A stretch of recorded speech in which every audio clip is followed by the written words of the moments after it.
Hi ಎಲ್ಲರಿಗೂ ನಮಸ್ಕಾರ. ನಾನು ನಿಮ್ಮ ಪ್ರೀತಿಯ Lokambika from Lokambika makeup and hair academy. So ಇವತ್ತಿನ ಕ್ಲಾಸಲ್ಲಿ ಏನು ಮಾಡ್ತಾ ಇದ್ದೀನಿ ಅಂತ ಅಂದರೆ ಇವತ್ತು ಹೇರ್ ಸ್ಟೈಲ್ ಪ್ರಾಡಕ್ಟ್ನ ನಾನು ಹೇಳ್ಕೊಡ್ತಾ ಇದ್ದೀನಿ. ಮೀನ್ಸ್ ಹೇರ್ ಸ್ಟೈಲ್ ಮಾಡೋದಕ್ಕೆ ಯಾವ್ಯಾವ ಪ್ರಾಡಕ್ಟ್ನ ಯೂಸ್ ಮಾಡಬೇಕು, ಹಾಗೆ ಯಾವ ರೀತಿ ಮಿಷಿನರೀಸ್ ಎಲ್ಲ ಯೂಸ್ ಮಾಡಿ ಒಂದು ಹೇರ್ ಸ್ಟೈಲ್ನ ಯಾವ ರೀತಿ ನಾವು ಚೆಂದವಾಗಿ ನಮ್ಮ ಬ್ರೈಡ್ನ ರೆಡಿ ಮಾಡಬೇಕು ಅಂತ ನಾನು ಹೇಳ್ಕೊಡ್ತಾ ಇದ್ದೀನಿ. ಅದಕ್ಕೆ ಯಾವುದೆಲ್ಲ ಪ್ರಾಡಕ್ಟ್ನ ತೊಗೋಬೇಕು, ಯಾವೆಲ್ಲ ನಮ್ಮ ಮೇಕಪ್ ಕಿಟ್ಟಲ್ಲಿ ಇರಬೇಕು ಅಂತ ನಮ್ಮ ಸ್ಟೂಡೆಂಟ್ಸ್ಗೆ ಕ್ಲಾಸಸ್ನ ಮಾಡ್ತಾ ಇದ್ದೀನಿ. ಸೊ ಯಾರೆಲ್ಲ ಇನ್ನೂ ನನ್ನ ಚಾನಲ್ನ ಸಬ್ಸ್ಕ್ರೈಬ್ ಮಾಡದೆ ನೋಡ್ತಾ ಇದ್ದೀರಾ, ಪ್ಲೀಸ್ ಸಬ್ಸ್ಕ್ರೈಬ್ ಮಾಡ್ಕೊಳ್ಳಿ. ನಿಮಗೆ ತುಂಬ ಯೂಸ್ಫುಲ್ ಆಗಿರುವಂಥ ಟಿಪ್ಸ್ನ ನಾನು ಹೇಳ್ಕೊಡ್ತಾ ಹೋಗ್ತೀನಿ. ಸೊ ಸಪೋರ್ಟ್ ಮಾಡಿ, ಹಾಗೆಯೇ ಫುಲ್ ವಿಡಿಯೋ ವಾಚ್ ಮಾಡಿ. ಸೊ ನೀವು ಫುಲ್ ವಿಡಿಯೋ ವಾಚ್ ಮಾಡಿದ್ರೆ ನಾನು ಹೇರ್ ಸ್ಟೈಲ್ ಬಗ್ಗೆ ಆಗಿರ್ಬೋದು ಅಥವಾ ಹೇರ್ ಸ್ಟೈಲ್ ಮಾಡೋದಕ್ಕೂ ಮುಂಚೆನೇ ನಾವು ಯಾವ ರೀತಿ ಹೇರ್ನ ಪ್ರಿಪೇರ್ ಮಾಡ್ಕೋಬೇಕು ಇದನ್ನೆಲ್ಲ ನಾನು ಶೇರ್ ಮಾಡಿರ್ತೀನಿ ಟಿಪ್ಸು. ನೀವು ಫುಲ್ ವಿಡಿಯೋ ವಾಚ್ ಮಾಡಿ, ಹಾಗೆಯೇ ನನ್ನ ಚಾನಲ್ನ ಸಬ್ಸ್ಕ್ರೈಬ್ ಮಾಡ್ಕೊಂಡು ಸಪೋರ್ಟ್ ಮಾಡಿ.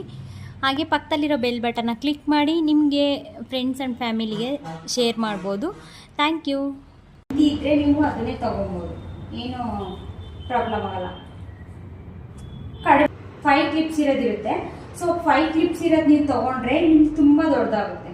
ಸೊ ಆ್ಯಕ್ಚುಲಿ ಇದೇ ದೊಡ್ಡದಾಗುತ್ತೆ. ನಾನು 3 ಕ್ಲಿಪ್ಸ್ ಹಾಕಿದ್ರೂ ಇಷ್ಟು ಹಿಂಗೆ ಫೋಲ್ಡ್ ಮಾಡಬೇಕು. ಸೊ ಅದಕ್ಕೆ ಏನು ಮಾಡಬೇಕು ಹೇಳಿ, 3 ಕ್ಲಿಪ್ಸ್ ಆ್ಯಕ್ಚುಲಿ ಬಂದು 3 ಕ್ಲಿಪ್ಸ್ ಇರೋದನ್ನೇ ಯೂಸ್ ಮಾಡಬೇಕು. ಆವಾಗ ನಿಮ್ಗೆ ಇದು ಬೇಕೇ ಬೇಕು.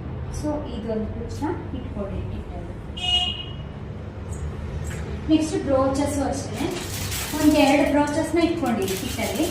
ನಿಮಗೆ ಫ್ಲೋರಲ್ ಆರ್ಟ್ ತೋರಿಸ್ಕೊಡ್ತೀನಿ, ನೀವು ಅಲ್ಲೇ ಹಿಂಗೆ ನೀವು ಮಾಡಿ ಹಾಕ್ಬೋದು. ನಾವು ಡೈರೆಕ್ಟ್ ಹೀಟ್ ಕೊಟ್ಟಾಗ ಡ್ಯಾಮೇಜ್ ಆಗೋ ಚಾನ್ಸಸ್ ಇರುತ್ತೆ.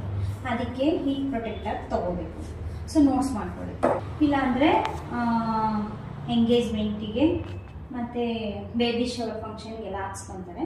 ಸೊ ಅದಕ್ಕೆ ಈ ಥರ ಸ್ಟ್ರೇಟ್ ಎಕ್ಸ್ಟೆನ್ಷನ್ ತೊಗೊಳ್ಳಿ.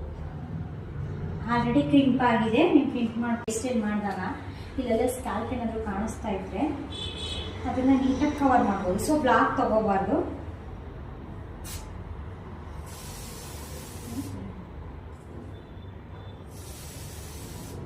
ಒಂದೇ ಕಡೆ ಮಾಡಿದ್ರೆ ಸ್ಟಿಕ್ಕಿ ಆಗುತ್ತೆ ಈ ಥರ. ಸೊ ನಾವು ದೂರದಿಂದ ಸ್ವಲ್ಪ ನಿಧಾನಕ್ಕೆ ಸ್ಪ್ರೇ ಮಾಡಿ ಕವರ್ ಮಾಡಿರ್ತಾರೆ. ಮಾಡಿ ಮಾಡೋಣ. ಬಟ್ ಹೇರ್ ಸ್ಟೈಲ್ಗೆ ಎಷ್ಟು ಖರ್ಚು ಮಾಡ್ಬೇಕು ನೋಡಿ.